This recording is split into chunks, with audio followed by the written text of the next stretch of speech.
আমাদের কথা হলো আমার আছে এটা কেন সত্যটা কেন প্রকাশ করতে মিডিয়ার সামনে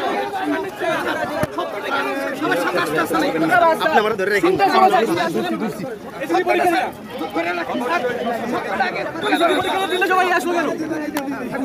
এটা কেন ভালো হইলো স্যার জি স্যার এই আবারও বলতেন আমি থ্যাংক ইউ ভাই প্রত্যেকটা ওয়েবসাইট এই ভাই হাত সরান ভাই কেন কেন সেনাবাহিনী তাদের উপরে আস্তে ভাই আস্তে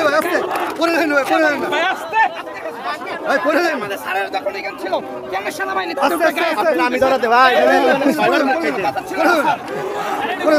আমরা সঠিক তদন্ত চাই